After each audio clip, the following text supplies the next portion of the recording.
This is part 2 of addressing PCOS, and here we're going to focus on addressing insulin resistance because a lot of the bothersome features of PCOS is related to the insulin resistance and high insulin, as was discussed. And high insulin leads to high testosterone, which leads to many of the other features of PCOS. So once again, treatment is aimed at what is important to you and for you. So you decide how you're going to treat this with your provider. Insulin resistance is a continuum. So some people have it and some people don't, and it's influenced by many things. But the important thing here is that if you are a person with insulin resistance, you can develop normal insulin sensitivity.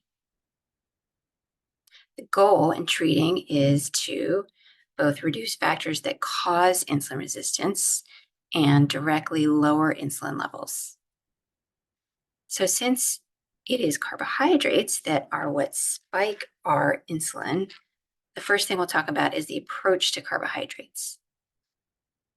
In PCOS and people with insulin resistance, you want to focus on eating more complex carbohydrates. Second, combining carbohydrates with healthy protein and fat, and being wary of carbs or carb substitutes that can worsen insulin resistance, like high fructose corn syrup, sweet food that is sugar-free, and added sugars. So if you're a person who likes numbers and targets, you can target trying to get in more than 25 grams of fiber a day and less than 25 grams of added sugars per day.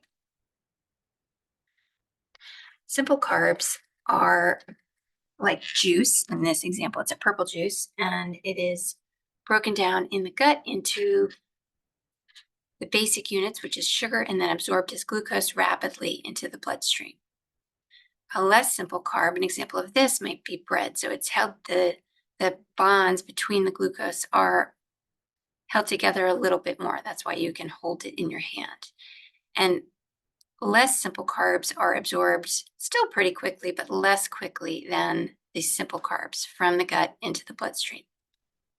A complex carb example is anything that has fiber. So fiber is really what holds the glucose molecules together. So here's an apple, and you have to chew it, and then when you digest it, it is very slowly broken down by the gut bacteria. This can be healthy for the gut bacteria, and it's absorbed slowly from the gut into the bloodstream, and you might even not absorb everything, and just it will go out of your system in the form of a bowel movement. The importance of how fast it is absorbed is relevant here, because if it's absorbed quickly, then your insulin goes up quickly. If it's absorbed slowly, then your insulin does not have to go up as much. And one of the things we're trying to do here is avoid insulin spikes. Another way of saying this is glycemic index. So a high glycemic index food is absorbed quickly. You can search up what are low glycemic index foods and find examples. In treating insulin resistance, you want to also be cautious with sugar substitutes. So these include both the naturally derived and the artificial. And the reason is because that there's some evidence that some of these, more than others, can increase insulin resistance by changing the healthy bacteria in your gut that are important for your metabolism, and also altering your brain sensation of sweetness and fullness, which then also affects your appetite and your food preferences. What about protein? Well, it's important to eat protein if you have insulin resistance, because eaten with carbohydrates, it will slow the absorption of those carbohydrates, lowering the insulin spike. Also, protein stimulates your gut hormones to signal satiety, or that full feeling, which a lot of people with insulin resistance don't have.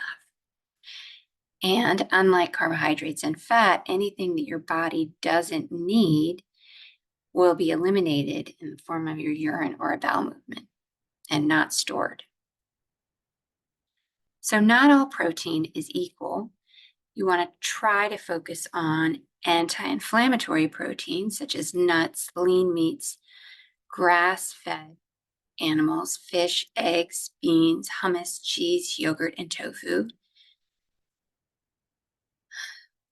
The proteins that are inflammatory that may worsen the inflammation associated with insulin resistance are proteins that are smoked or processed, corn-fed, and red meat.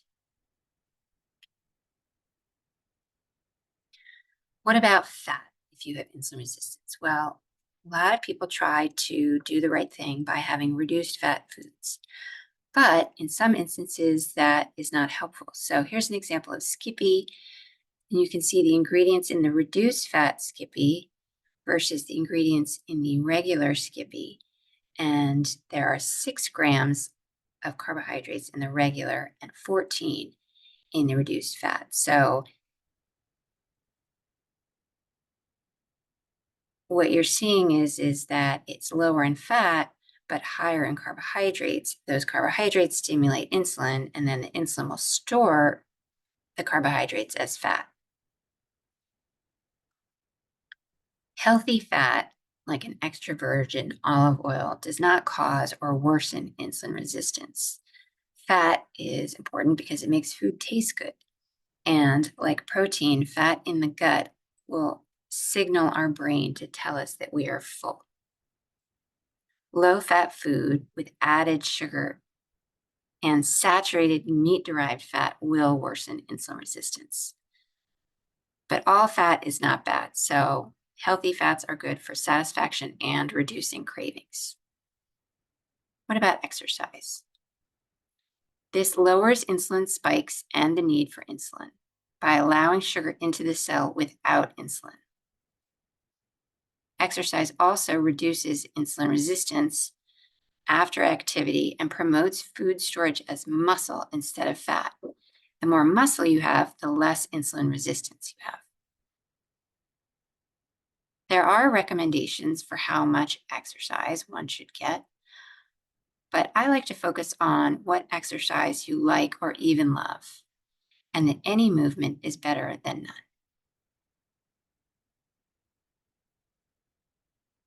It's important to think about food in a healthy way, thinking of foods as healthier for me or less healthy for me, instead of thinking of foods as good and bad or your behavior as cheating.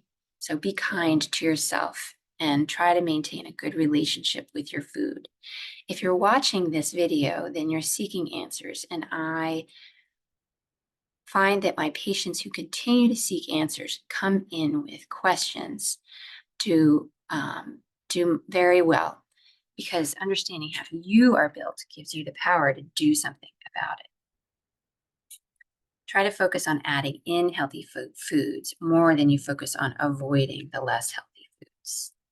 If you visualize yourself as a healthy person, then you're going to be more likely to make healthy choices. So we discussed in a previous video how restricted calories this is a method that some people try to use to handle their insulin resistance. However, that slows your metabolism, causing poor outcomes in terms of how you feel. And then when you do eat, you gain weight more easily. So I advise people to not restrict their calories over an extended period of time. Just focus on eating healthy calories and types of food that we talked about. What about addressing the risk factors? Well, some of them are unchangeable. What about the changeable ones? You're going to grow out of puberty if you are in it. If you have sleep apnea, which can be caused by enlarged tonsils or adenoids, and you might know that you have this with snoring, or if you have irregular sleep-wake cycles, these can all be addressed. Inflammation, such as untreated asthma or toxic exposures, should all be addressed as well. And as much as you can, try to reduce or eliminate, I don't know if you can ever eliminate stress, physical or emotional. So I'm going to talk about the medications, the gut bacteria, and the extra fat stores. So there are some medications that are prescribed that are known to cause insulin resistance. Examples are here. Low doses of these medications may not affect insulin sensitivity, but as you get higher in the doses, they may. So then the question will be, if you're diagnosed with insulin resistance, are there equal alternatives? And if there are, ask the prescriber if they can prescribe those. If not, then that's okay. You just focus on these other things. There's some evidence that in people with insulin resistance that their gut bacteria may be abnormal. This is an evolving area of research, but may be very important. And what we think so far is that if you have more fermented foods with pre or probiotics like yogurt or kombucha or pickles, and more polyunsaturated fats and less meat-derived saturated fats, artificial sweeteners, and consumption of antibiotics for conditions that are not caused by bacteria, then your bacteria may shift to a healthier kind and improve your metabolism. So if you lower your insulin resistance, that will lower your insulin levels.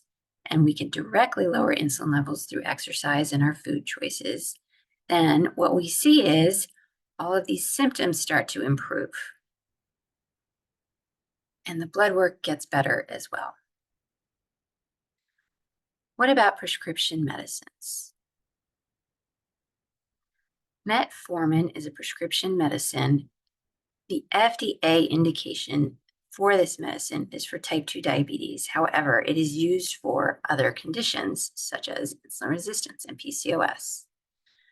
So metformin and an active lifestyle have similar effects on metabolism and insulin resistance. However, not everyone can achieve the active lifestyle that is required to address insulin resistance. And some people who already have an active lifestyle continue to struggle with insulin resistance.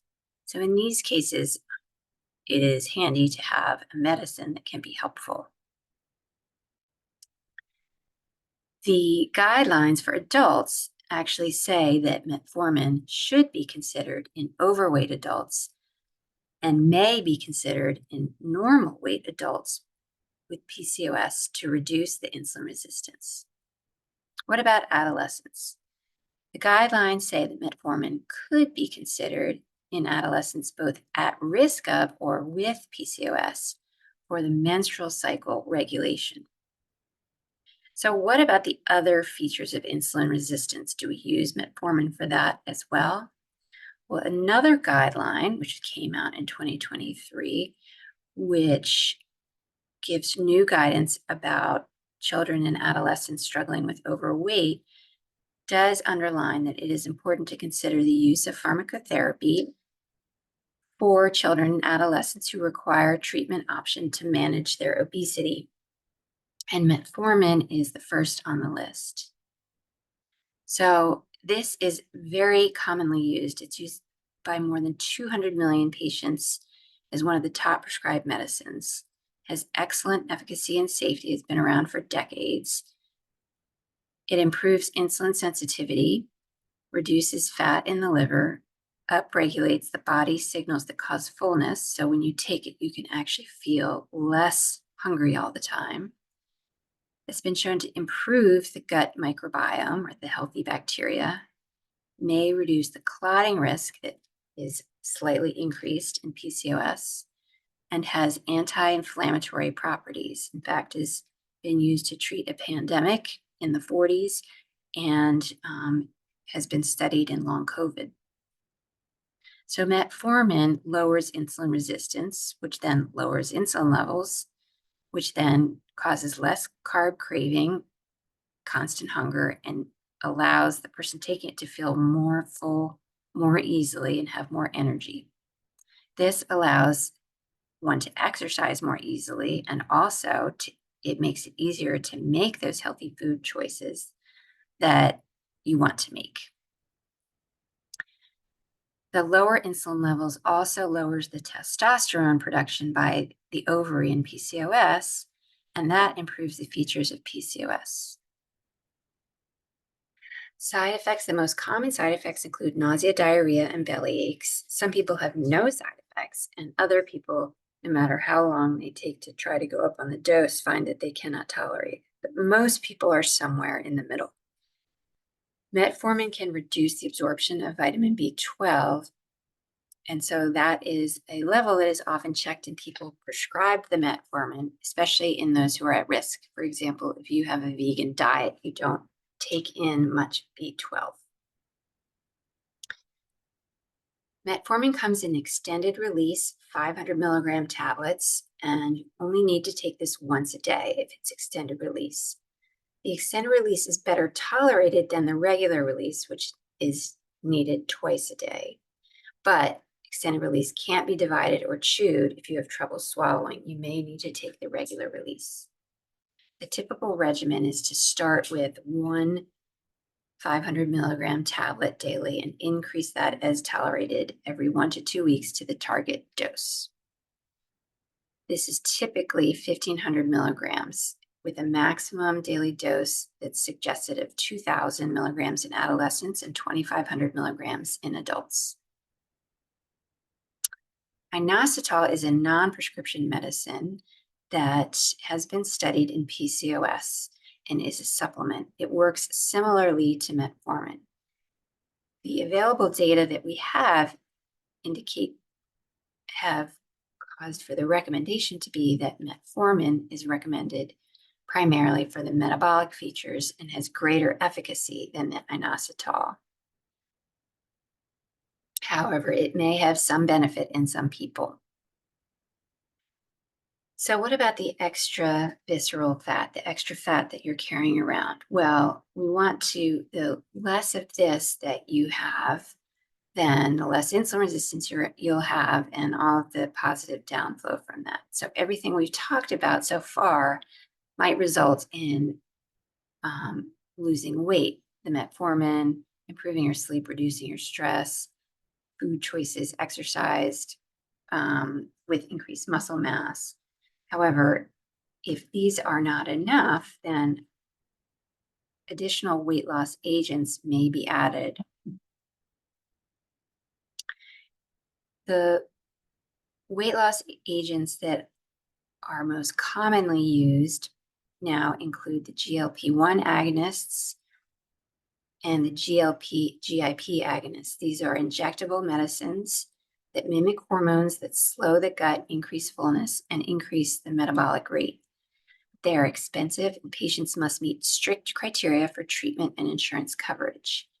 And side effects are common, as well as interactions with other medications possible. And the long-term effect on weight and metabolism is not yet clear. It is possible that in some people, weight gain will occur when they stop the medicine. But these are now available to both adolescents and adults, and the criteria are listed here for insurance coverage and prescription.